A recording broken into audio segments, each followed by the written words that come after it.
Welcome, fellow Coyote fans. This is Paul Ferris, and my website is Coyotify.com.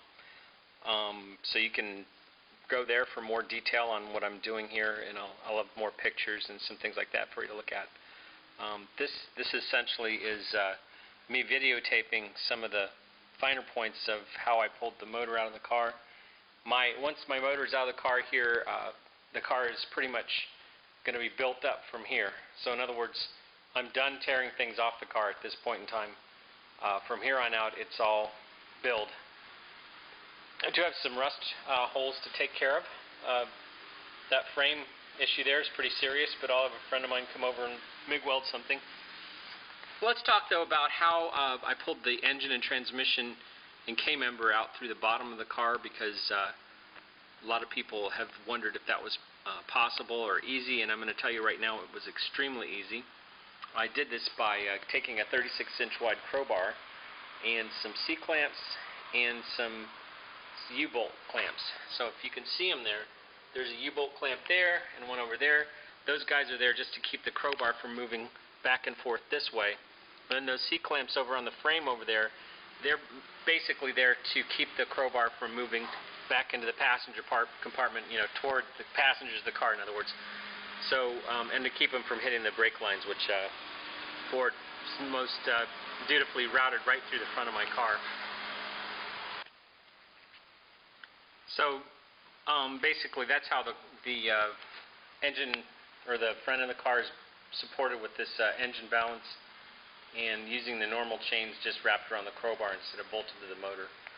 This allowed me to move the car up and down from the front at a very, very convenient location, because one of the other issues, if you can see it, is that you have trouble if you get too far back with the connection point of the front of the body.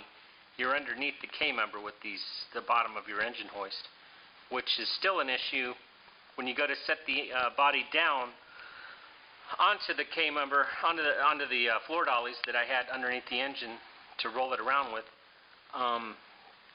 I had to make sure that the floor dollies had a little bit of spacer on them. I used a couple of 40-pound tractor weights to space them upwards. That allowed me to set the K-member down on top of the floor dollies and the weights. From there, I was able to unbolt the K-member and then jack the whole car up off of the K-member and transmission and everything, which is kind of handy, because getting to everything is a pain in the neck. Of course, I spent quite a lot of time disconnecting things that probably would have taken a normal mechanic just a few minutes. It's not exactly something I do every day, but I definitely wanted to learn more about my car, and this is teaching me just about everything that I'd want to know. So let's look at the engine and transmission and everything. This is everything that comes out except for the transmission is going back on the new motor. And I'm keeping my clutch assembly that it's in there that you can't see. This is a Tremec TR3650, which is a really good transmission. It is going to be close to marginal on that engine, but I just won't beat it like, tomorrow I'll be driving it pretty nicely. This is the flywheel I'm getting, putting on the car rather. It's a low-weight aluminum flywheel that will take an 11 or 10.5 inch clutch. So that'll allow me future clutch choices. And of course, this is the Coyote illuminator, which you can find other video that shows it unpacked and me and Dustin unloading it off the back of a truck. So there we are. So basically, go over that engine drop one more time for those of you that didn't get it. Using this connection point, which is right in a very convenient location, I was able to, number one, raise the car, engine and K-member and transmission and everything, raise the car up off the floor jacks. That's important. Once up off the floor jacks, I pulled the floor jacks out of the way, put a couple of floor dollies up underneath the K-member on either side, so it was supported in 3 locations, on the right and the left, and at the transmission with the floor jack. And then, so basically using this again, this point in the front, dropped the nose of the car down until it sat on the floor dollies and the weights. Then I loosened the K-member bolts and lift the body up off of everything. Once it was clear, it was probably another foot higher than you see it here, but it really wasn't that high in the air.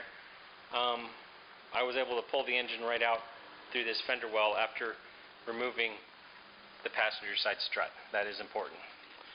So, something else that probably should be noted is the car is sitting up on wheel ramps in the back, and I have it tied so that it won't want to roll back and forth. And I also should add, I have the emergency brake set.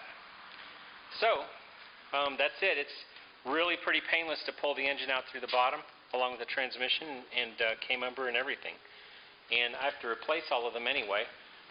This engine gets a UPR chrome moly K-member.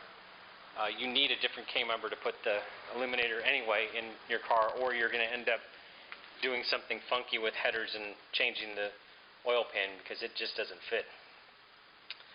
And that's all for now. If you want to know more, tune into my website and blog at coyotify.com. That's coyotify.com. And you can read more in gross detail.